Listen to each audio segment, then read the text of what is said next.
দশমীর পরে দ্বাদশী ফের ইঙ্গিতপূর্ণ পোস্ট করলেন কুণাল ঘোষ। দিনকাল বদলেছে, পুরনো স্মৃতিতে নতুনের সংযোজন।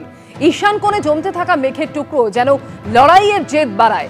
আনুগত্যের পরীক্ষায় উত্তীর্ণ হতে চাওয়া সৈনিক তার কর্তব্যে অবিচল। সুস্থ হাওয়ায় ঝিলের জলে হালকা চাঞ্চল্য পরিবেশকে আরো সুন্দর রাখুক, বাংলাকে এভাবেই নেতৃত্ব দিয়ে চলুন মমতা বন্দ্যোপাধ্যায়। দ্বাদশীতে ফের ইঙ্গিতপূর্ণ পোস্ট করলেন তৃণমূলের রাজ্য সাধারণ সম্পাদক কুণাল ঘোষ।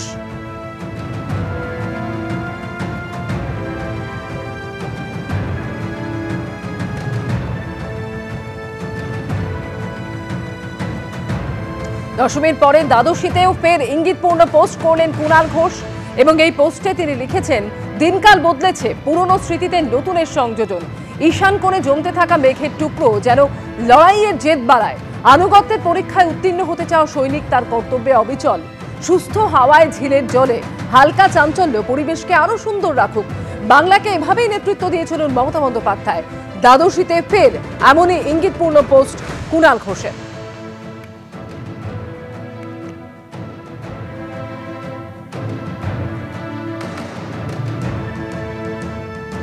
আর শুধু আজই নয়, এর আগে গতকালও পোস্ট করেছিলেন কুণাল ঘোষ, জানিয়েও একাধিক জল্পনা তৈরি হয়। দশমী কাটতেই কি বিদ্রোহের সুরে কুণাল ঘোষ? কুণাল ঘোষের পোস্ট এবং বক্তব্য ঘিরে জোর জল্পনা শুরু হয় বঙ্গ রাজনীতিতে। এর আগের পোস্টে তিনি লিখেছিলেন, প্রচন্ড শক্তিশালী কেউ আমাকে পছন্দ না করলে আমিও তাকে পছন্দ করি না। পুরু হতে ভালোবাসি, আলেকজান্ডার নয়। উৎসবের আবহে কাকে ইঙ্গিত কুণাল ঘোষের? আপনি লিখছেন যে ব্যাট করার প্রস্তুতি রাখছি সসম্মানে। তা আমি আমার মতো, তা আমি যে বাঁক আসুক, যে মাঠ খেলি। আরে মাঠ তুমি যেখানে যাবে, মাঠে তো ঘাস থাকবে, ঘাস ফুল থাকবে। তো যদি আমি একটা কোনো পরিস্থিতি তৈরি হয় যে সেখানে আমাকে একটু অন্যরকম পরিস্থিতির মাঠ হচ্ছে, তো আমি খেলবো না? আমি 100% খেলার। আমি পৃথিবীর সকলের বিরুদ্ধে 2-4টে শুভানুধ্যায়ীকে নিয়ে একা ওই লোকাল থানা, সিবিআই, ইডি, এসএফআই ও জেল জীবন পার হয়ে দাঁড়িয়ে বলছি, আমি এখনো মাথা তুলে আমি দাঁড়িয়ে আছি। কিন্তু আমি যে মাঠই হোক, আমি আমার স্টাইলেই ব্যাট করব। আমি কোনো অবস্থায় সেখান থেকে কোনো রকম, আমি আবার বলছি, আমায় অন্তর থেকে ফিল করি যে আমায় কেউ ভালোবাসছেন, আমি তার জুতো পালিশ করে দেবো। কিন্তু আমি যদি দেখি মানে প্রচণ্ড শক্তিশালীও কেউ যে আমার পছন্দ না হয়, তাহলে আমি মানে আমিও তাকে পছন্দ করি না। মানে আমার এরকম কোনো বিষয় নেই। আমি পুরু হতে ভালোবাসি, আমার আলেকজান্ডার হওয়ার দরকার নেই। বাট আমি আমার মতো থাকবো, আমার মাঠে খেলবো। আমি ফলে এই একটা আবেগ থেকে করা, এর সঙ্গে রাজনীতি মানে আমি সেইগুলো করতে চাই না। আমি মনে করি আপনি একটা সময় মানে ভয়ঙ্কর, আমি মমতাদির সঙ্গে প্রত্যক্ষ রাজনীতিটা অতীতে ছাত্র পরিষদ করেছি, কংগ্রেস করেছি। আবার পরবর্তীকালে মমতাদির কাছাকাছি আসার পর দীর্ঘদিন ধরে তার সঙ্গে একটা দিদি ভাইয়ের সম্পর্ক, কিছু লোকের গাত্রদাহ হয়েছিল, একটা ডিস্টেন্স হয়ে গেছিল। কিন্তু তারপরে আমিও জানি, আমি দিদিকে শ্রদ্ধা করি শুধু নয়, আমি ভালোবাসি। আবার দিদিও আমাকে সেইভাবে কাছে টেনে নিয়েছেন। আমার একটাই কথা, ভালোবাসলে আমি তার জুতো পালিশ করব। আর আমি হনুমান শ্রেণীতে পড়ি। আমার লেজে আগুন দিলে কিন্তু আমার মনে হয় তখন আমি হনুমান হিসেবে পারফর্ম করে দেবো। আপনি বলছেন যে যাদের সাফোকেশন হয়, শ্বাসকষ্ট হয়, আপনার দলের সহকর্মীদের অনেকের হয়েছে, অন্য দলে যাওয়ার উদাহরণও আছে, আপনার তেমনটা হবে না? না না, ওসব আমি ন্যাকামি বলে মনে করি। সাফোকেশন কি? এটা যেখানে দল, আমাদের দল, আমরা দলের সৈনিক।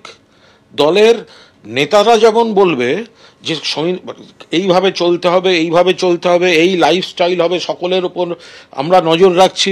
প্রত্যেকটা কর্মীরও এভরি রাইট আছে নেতাদের উপর নজর রাখার। আর আমার ওসব দমবন্দর নেই। আমি এটাকে আমার মানে মনে করি যে এটা একটা দল, মমতা বন্দ্যোপাধ্যায় নেত্রী, অভিষেক বন্দ্যোপাধ্যায় সেনাপতি। ফলে আমার দমবন্ধ লাগলে আমি প্রেম করব দলে, ঝগড়া করব দলে, আমি যা বলার আমি দলে বলবো। রাজ্য বিজেপির সভাপতি শ্রমিক ভট্টাচার্য এই মুহূর্তে টেলিফোনে রয়েছেন আমাদের সঙ্গে। শ্রমিক দা, সম্প্রতি কুণাল ঘোষের একের পর এক পোস্ট, একের পর এক মন্তব্য জল্পনা বাড়াচ্ছে। এর আগে তিনি বলেছিলেন যে এমন একজন প্লেয়ার তার টিমের হয়ে খেলছেন যিনি কিন্তু স্ট্রোকগুলি যে আমাদের পক্ষে যাচ্ছে সেটা মনে হচ্ছে না। ফের তিনি আরো একটি পোস্ট করলেন এবং এই পোস্টে কুণাল ঘোষ লিখেছেন যে ঈশান কোণে জমতে থাকা মেঘের টুকরো যেন লড়াইয়ের জেদ বাড়িয়ে দিচ্ছে। দেখুন, এই মুহূর্তে তৃণমূল কংগ্রেসের কোনো বক্তব্যের কোনো প্রতিষ্ঠা জনমনে নেই। কুণাল ঘোষ কি বলছেন, কুণাল ঘোষ কি বলেছিলেন এবং কুণাল ঘোষ কি বলতে পারেন এ সম্পর্কে পশ্চিমবঙ্গের রাজনীতি সচেতন মানুষের একটা নির্দিষ্ট ধারণা। কুণাল ঘোষের একটা নির্দিষ্ট অতীত আছে, সে অতীত রাজনৈতিক অতীত, এবং সেই রাজনৈতিক অতীতটা সংঘর্ষপূর্ণ না জানি না, কিন্তু বেদনার, প্রত্যাখ্যানের, প্রতিহিংসার, যেটা পশ্চিমবঙ্গের মানুষ দেখেছিল যে কিভাবে তার আত্মচিৎকারকে পুলিশ বাজেয়াপ্ত করেছিল। পুলিশ গাড়ির বনট বাজিয়ে মুখ দিয়ে বিকৃত আওয়াজ করে কুণাল ঘোষের কণ্ঠস্বর যাতে কোথাও প্রতিধ্বনিত না হতে পারে সেই ব্যবস্থা করেছিল। তারপরে আবার কুণাল ঘোষ মহিমায় তৃণমূল কংগ্রেসে ফিরেছেন। প্রতিনিয়ত তিনি দলের হয়ে অত্যন্ত উগ্র আক্রমণাত্মক হয়ে ব্যাট চালিয়ে যাচ্ছেন। এবারে ওদের পরিবারের মধ্যে কি বিষয় আছে সেটা তো আমাদের জানার কথা নয়, এবং একটা দলের মধ্যে যদি কেউ কারোর উপরে নজর রাখে, খুব ভালো কথা বলেছেন যে নেতাদের উপরেও কিন্তু কর্মীরা নজর রাখছে, এটা বলছেন, এটা সম্পূর্ণ আভ্যন্তরীণ রসায়ন। এবং তৃণমূল কংগ্রেস ক্ষমতা থেকে চলে যাচ্ছে, তৃণমূল কংগ্রেস ক্ষমতা থেকে চলে যাবে, তৃণমূল কংগ্রেসের বিসর্জন নিশ্চিত, এগুলো তারই কিছু প্রতিফলন মাত্র। অনেক ধন্যবাদ শ্রমিক দা। আগামীকাল রাজ্য সরকারের যে পুজো কার্নিভাল রয়েছে তার প্রস্তুতি রেড রোডে ইতিমধ্যেই কিন্তু সাজো সাজো রব প্রস্তুতি একেবারে শেষ পর্বে। ইতিমধ্যেই মুখ্য সচিব মনোজ পান তিনি ঘুরে গিয়েছেন, এসেছিলেন মন্ত্রী ইন্দ্রনীল সেনও। আর সরাসরি আপনাদের রেড রোডের ছবি এরপর দেখাবো। আগামীকাল দুর্গাপুজোর কার্নিভাল, রাজ্য সরকারের এই পুজো কার্নিভাল, যেখানে মমতা বন্দ্যোপাধ্যায় উপস্থিত থাকবেন এবং সমস্ত বড় পুজোর যে কর্মকর্তারা তারা উপস্থিত থাকবেন দেবী প্রতিমা নিয়ে। প্রচুর মানুষ তারা আমন্ত্রিত, এমনকি বিদেশি অভ্যাগতরাও থাকেন এই দুর্গাপুজো কার্নিভাল দেখতে।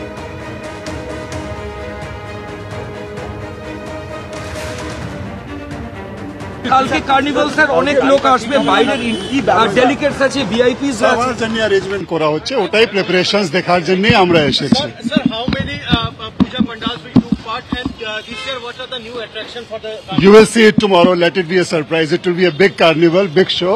অংশ নিচ্ছে এখনো পর্যন্ত More than 100 হবে। ওটা আইএনসিএ ডিপার্টমেন্ট ফাইনাল করছে সব জিনিসটা।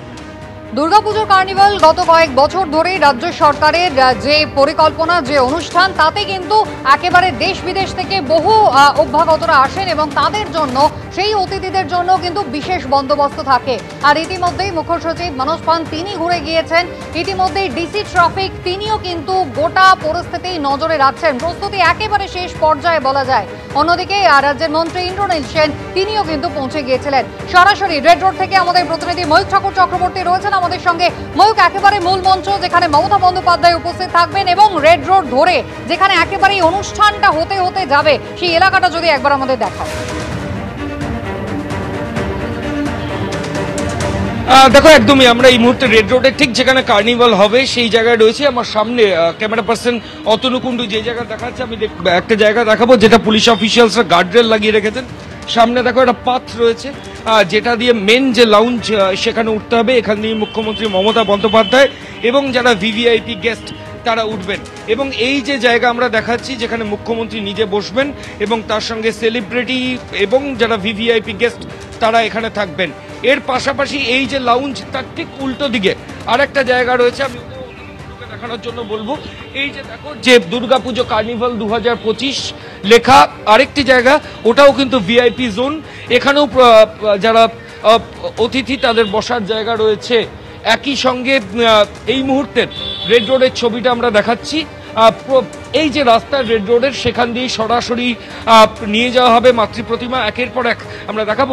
তুমি দেখো যে মুখ্যমন্ত্রী মমতা বন্দ্যোপাধ্যায় তার নিরাপত্তার দায়িত্বে যারা রয়েছেন তারাও কিন্তু ইতিমধ্যে এসে গেছে এবং তারা শেষ মুহূর্তের যে প্রস্তুতির ছবি সেটা তারা এখানে খতিয়ে দেখছেন। মুখ্যমন্ত্রীর যে মঞ্চ সেখানে অতনু কুণ্ডুকে সেই ছবি দেখানোর জন্য বলবো।